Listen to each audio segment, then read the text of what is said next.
Looks like I have a recording buddy today.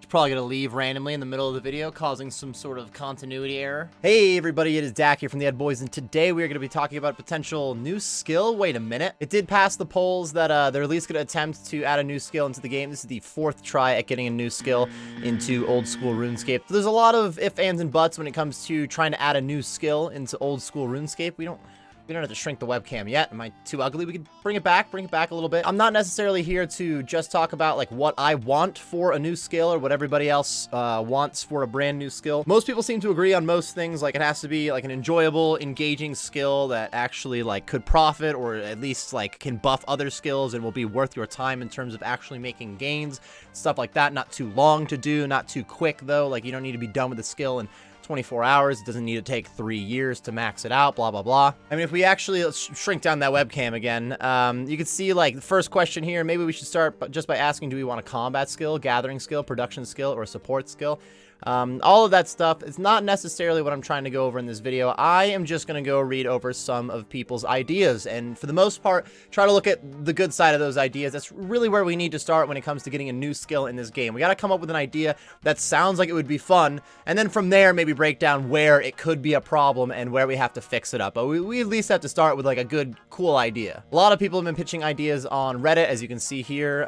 Mod Husky is even telling everybody that they appreciate the ideas being thrown at them, and I'm just going to go over a few posts that I thought looked fairly interesting or maybe terrible. I don't know. I haven't necessarily read through each of the ones that I've opened up here quite yet. So let's go ahead and jump right into the first one. This one's got a nice graphic. Most of the ones that I clicked on here at least had a decent graphic for it. I'll admit part of this graphic is kind of wonky to look at. What in the world? We got Astronomy here. Already looks like shooting stars. I'm out. I like shooting stars. I don't know why I'm talking shit already. I've seen a few posts around skill ideas, including ones for Astronomy over the years, but here's my idea, including justification, core gameplay loop, rewards, and how it fits into the game. Those are 4 things that people are generally looking for the new skill. We don't want it to just be some random stuff that has nothing to do with the game. It needs to be rewarding. It needs to actually be like trainable and whatnot. By using new telescopes placed around Galenor to track the skies, level up your astronomy, you gain access to permanent buffs. Higher levels give access to different constellations. Anybody here played Melvor Idol? Melvor Idol has like an astrology or astronomy thing where you can get some permanent buffs. I mean, that's an idle game. It's all AFK. The gameplay on it is nothing crazy, but it's a similar idea. By going to the observatory, you can align the telescope to a single constellation at a time, giving a permanent buff based on the constellation. This is very much like the astrology skill from Melvor Idol.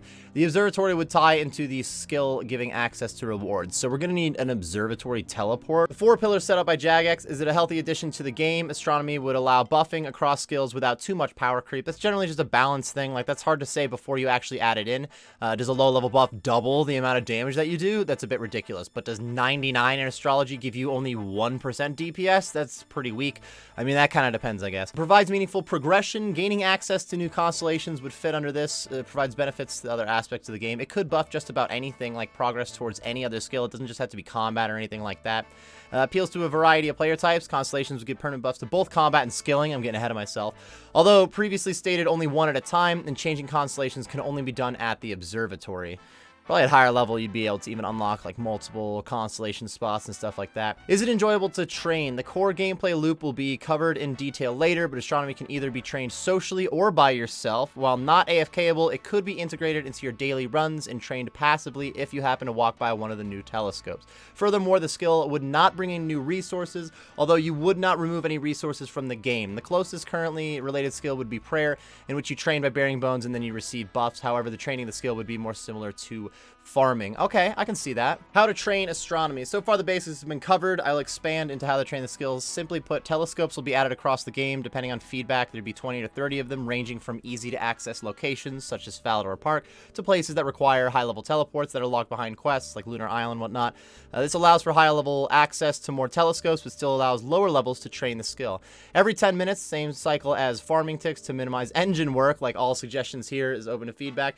All telescopes would randomly have something appear. This including stars, solar systems, clusters, galaxies, comets, black holes, and others. All telescopes across the world would be synchronized, allowing for clan chats and social leveling. As you get higher levels, higher XP, looking through the telescope as an object not identified simply states you're not quite sure what you're looking at.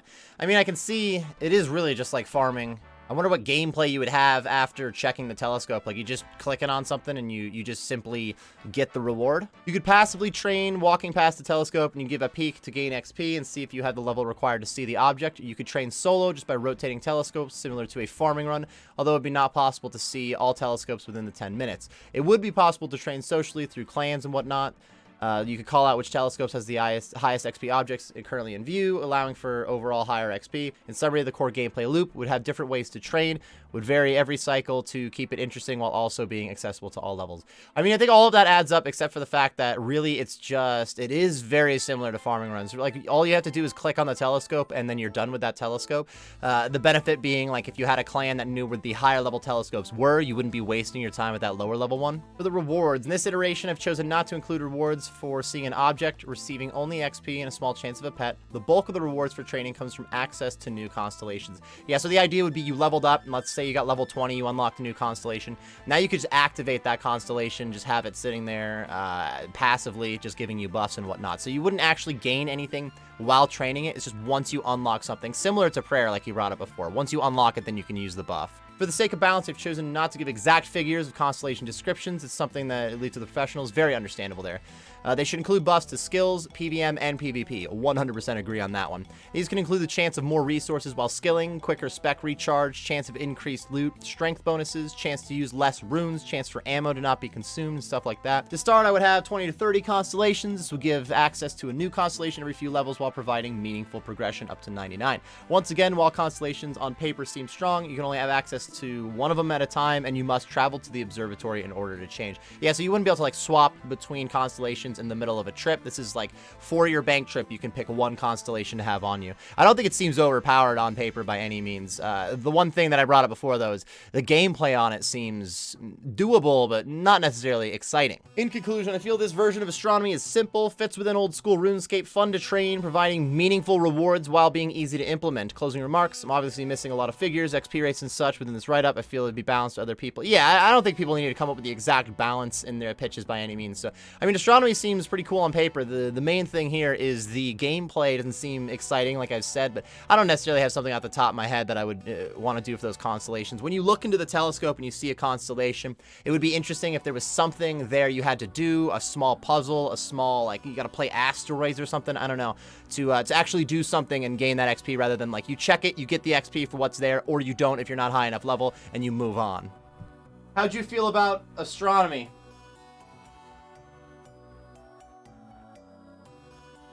On to the second suggestion that I pulled up here. I think at the moment it's got the most upvotes of any suggestion, but honestly, just because it got upvoted doesn't necessarily make it better or worse. It just means more people like the idea of it for right now, so let's at least read it before we start judging it.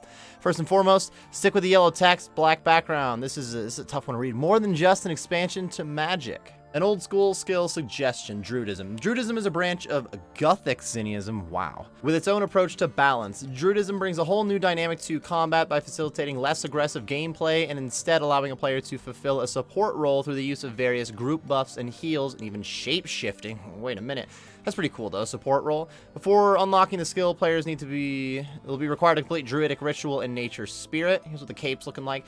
Interesting graphics and whatnot, but I'm interested to see what the skill actually does. Core gameplay. To begin training Druidism, players are required to complete those quests we were talking about. Upon completion, they receive a Druid pouch, which holds Druidic shards. Sounds eerily similar to summoning so far.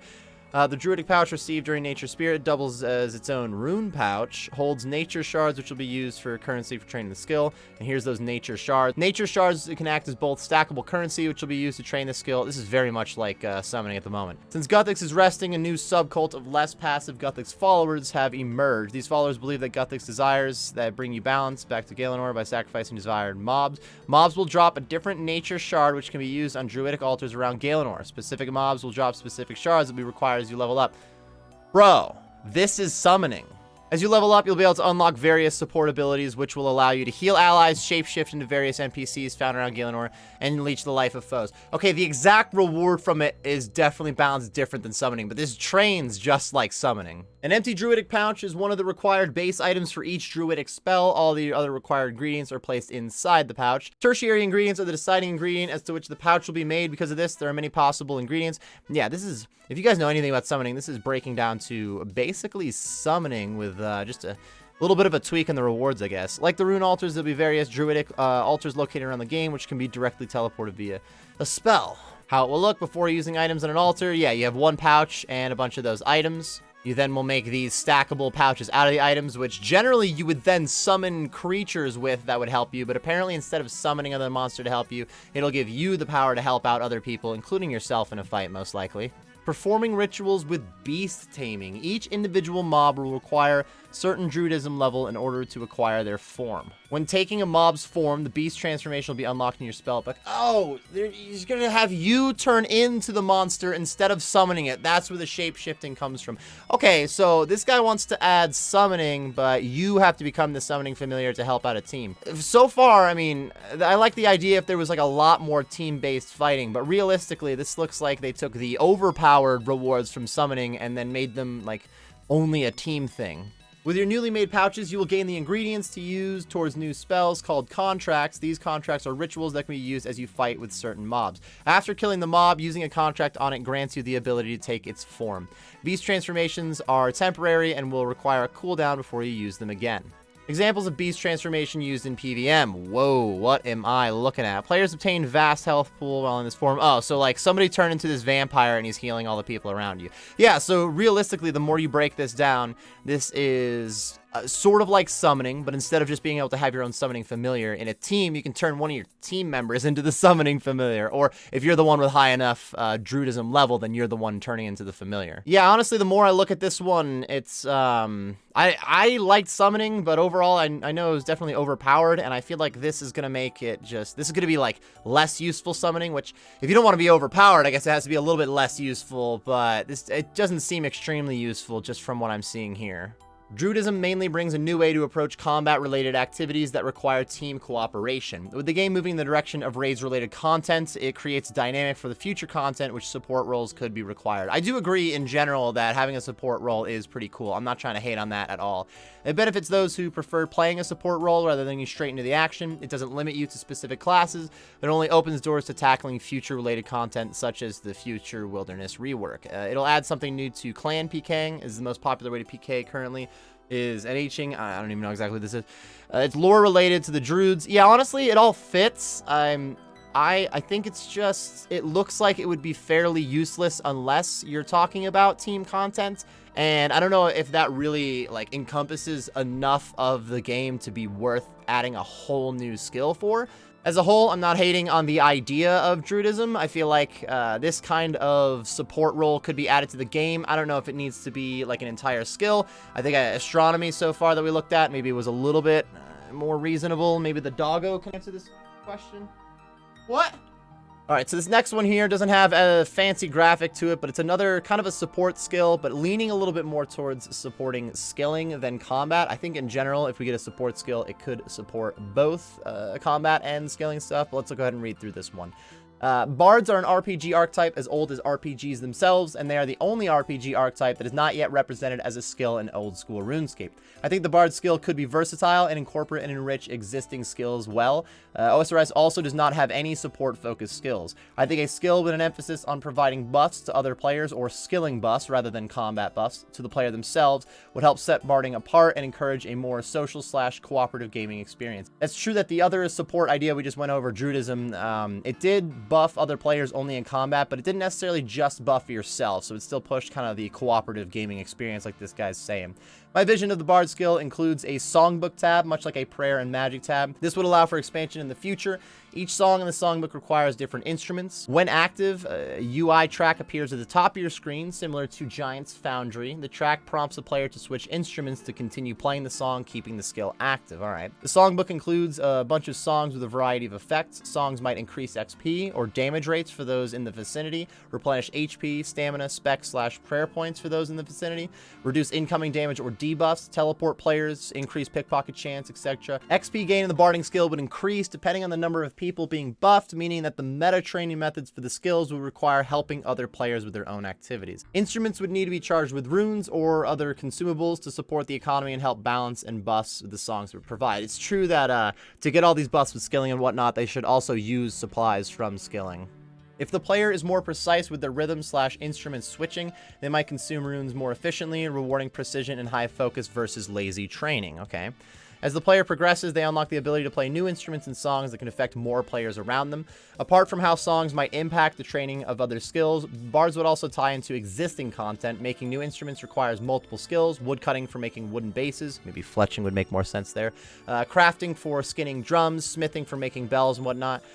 Certain songs and special instruments could be also quest locked. So those are my quick thoughts. Obviously, plenty of gaps and issues with the idea. In general, I like a support skill that is going to buff other skills, but then also requires the use of other skills in it. So something like barding, if it does require other materials to be able to make instruments and whatnot, and then you can use those materials to go back to those skills and get even better gains. I do think that is an interesting balance. Basically, these last two that we looked at, Bard and Druidism, kind of a support skill is where it's leaning. Even, I guess, in a way, Astronomy was here to be sort of a support skill just to get some passive buffs in general.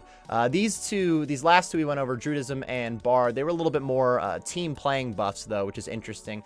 The game has had some new content that leans a bit of team playing, a bit of co-op PvM, but there is a lot of solo gameplay to be had in this game, so this might even promote more people to be making alts and just use your alt account to be a Bard and to sing for you, which I'm not hating on that idea, but it may not necessarily be where they were trying to go with this skill. They're trying to get people to play together a little bit more, and a lot of people probably will just make a Bard that can, like an alt that's just a Bard that can help out your main and just go like dolo things. All right, the next two that we're going to look at are kind of similar. Bro, the Minecraft picture. You know I clicked on this one just because it had a Minecraft picture. This is a very short post that just has a few screenshots of, like, dungeon-like areas. And it says, exploration, dungeoneering of sea and sky. In my opinion, this is kind of a mix of sailing and dungeoneering could be put together, which I think both of those skills are just, like, fractions of a skill. In the style of Minecraft's Skyblock, where you set sails to new islands, both on the sea and in the sky, these islands can be explored solo or with other players in a survival mode where you have to use all of your skills to survive on the island from dangerous mobs. As you complete smaller islands, you gradually unlock continents and cities that can be filled with your own content. Additionally, sky cities unlock whole new vertical layer to Galen. They get a little intense at the back end of there, but I want to first take the basic idea of being able to travel to an unknown island, or maybe it's like a cave system that you have to go to a randomly generated like dungeon or island that you then have to survive on for maybe a certain amount of time, or kill all the mobs, or whatever your potential goal on the island is to then get some XP. If we move on to here, this curiosity one is similar to like that exploration idea that we were just looking at. Combine the refined ideas of sailing, aspects of dungeoneering, and archaeology into one skill called curiosity. First of all, I don't really know shit about archaeology. This is an RS3 skill that was added after I stopped playing. It's probably kind of cool. I don't know. I really don't know much about it, but we can keep going. Not a copy and paste dungeoneering and archaeology, but reworked for OSRS based on what the community would like to see. Simple and insane potential. I feel like this addresses much of the community's wants for randomly generated content that they can tackle in solo or in groups. Something before endgame raids, which can be intimidating to many early to mid-game players, while also acknowledging the too much of an isolated minigame feel that sailing and dungeoneering give off in their own. So I think these last two ideas are on to something that I like, where sailing, or even if it's not just sailing, but it could be the traveling to the dungeon can be half of a skill on its own, and then the actual exploring of the dungeon doesn't have to be a dungeon. That's just the easiest word. The dungeon, just the island you got to, just this random new land, randomly generated place that you got to, and you now have to achieve whatever goal it's set out for you, whether it's to KO enough monsters or to gather enough supplies, maybe even get to this island or dungeon and and it's just like you guys all get some exploring XP and you win the dungeon once you make like a certain item out there. I'm not 100% sure where you would go with that, but it doesn't, there could be a lot of different goals that you have in the dungeon, not just like with dungeoneering, it was just straight up clear the dungeon, like kill the boss. Oh, you don't have to clear the dungeon of all monsters, but kill the boss and you're good to go. Like there could be a lot of different things that they add to sort of an exploration skill. So I'm kind of putting these two together, like curiosity, maybe not the best name for it, this exploration idea, kind of a combination of dungeoneering and sailing in there in a way, and then its own, I don't know, exploration is probably a good way to put it. Navigation, I think there's been a lot of pitched ideas on this navigation, exploration, whatever you want to call it, idea. It can encompass a lot of different things, and it can add a lot of content to the game, which means there's a lot of sweet potential, but that also means there's a lot of places where I guess it could go wrong too. So it would need a lot of tweaking to actually get into the game also. Finally, we got another one with a graphic, yo. Brewing. Look how long this graphic is, too. Scroll up a little bit. Brewing. Herblore currently makes a lot of cheap potions. Some potions are fairly expensive, like Sanfu serums. Brewing fills the gap of strong, long-lasting, expensive potions. Yo, this guy wrote X-penis.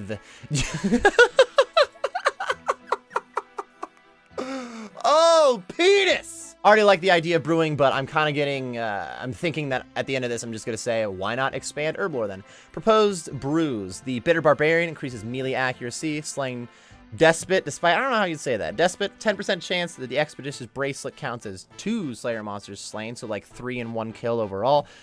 Grimy Fingers prevents crops from being diseased. Zulra's Revenge reflects poison damage. Divine Restoration restores prayer points over time. Divine Judgment, prayer restored equal to 5% of any damage you receive. Sure-footed prevents you from failing obstacles, is pretty cool. Resourceful, 10% chance to not deplete a resource when wood cutting, and a 25% chance, 20% increased drop rate of Bird's Nest. Ooh. Vampiric Bite, gain life points equal to 5% of any damage you deal. Interesting.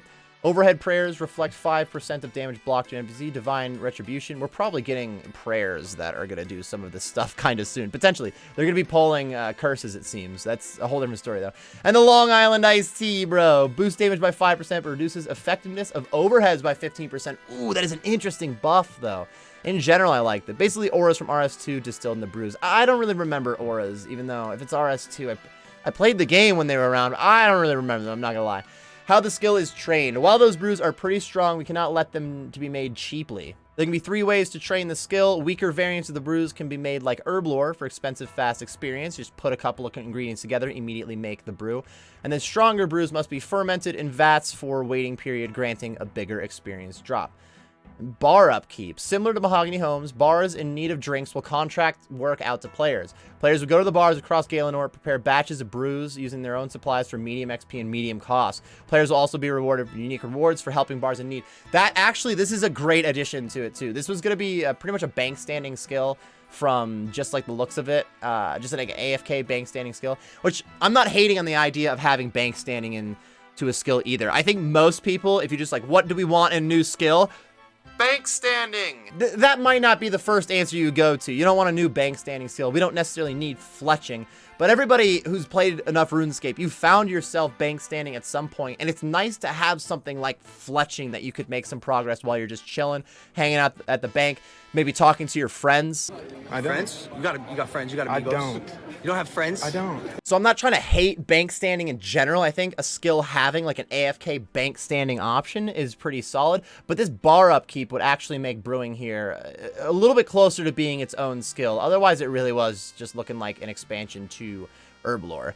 Player-owned tap. Allow players to place any potion in their POH directly connected to the rejuvenation potion. Players can finally have stamina effect, anti-venom, anti-fire, and combat boost with 1 sip of their pool. This would be wild. This would have to be something that you'd have to like refill to not be broken. If it was just like I mean, if it was a lot of super combat potions you put in there, would be one thing. But to give people unlimited super combat potions and whatnot at the house would be pretty thick. Now, that would mean you have to go back to your house to get the effects of it. You can't just keep sipping those potions on a trip or something like that, but this player-owned tap could be a little bit OP. This definitely is just the basics of an idea of brewing, which really all these pitches are just basics. It's been about 24 hours since the poll results were released, but brewing seems interesting. I would probably vote that this is more of an expansion to another skill, potentially, than being its own skill. But the more you add on to this, the more it could be its own skill. Maybe we ask the doggo again? Oh, that's right.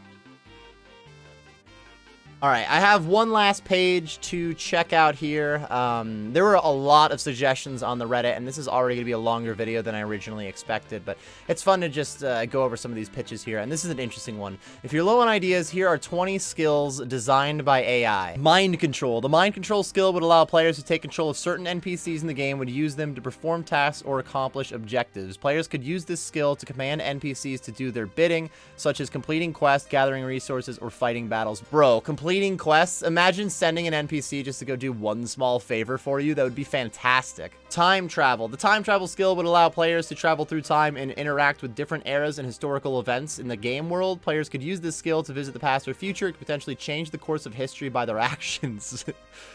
I don't know if that fits a skill, but it's interesting. Summoning. Yo, not summoning, aka, what was the summoning one? It looks like Druidism was going to be similar to summoning. This one over here. The summoning skill will allow players to call forth and control a variety of creatures and spirits from the spirit realm. Players could summon different creatures to fight alongside them in combat, perform various tasks and functions, as in gathering resources or completing quests. Shape-shifting. This is also like Druidism. Shape-shifting would allow players to transform into a variety of different animals and creatures, each with their own abilities and behaviors. Players could use this skill to explore new areas, complete quests, and interact with the game world in new ways. Interesting option to be able to use shape-shifting in some way to get to a new area.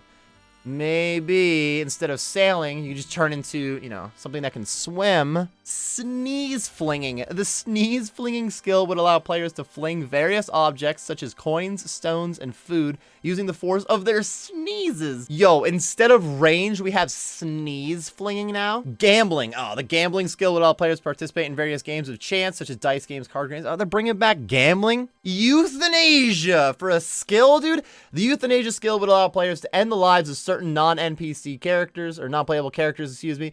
Players could use this skill to put down sick or injured NPCs in order to end their suffering or to eliminate NPCs that are causing problems or presenting a danger to other players. Genetics. The genetics skill would allow players to manipulate the traits of certain NPCs in the game world, such as their appearance, abilities, and behaviors. Players could use this skill to breed and create new NPCs with specific traits, or to alter the traits of existing NPCs in order to suit their needs.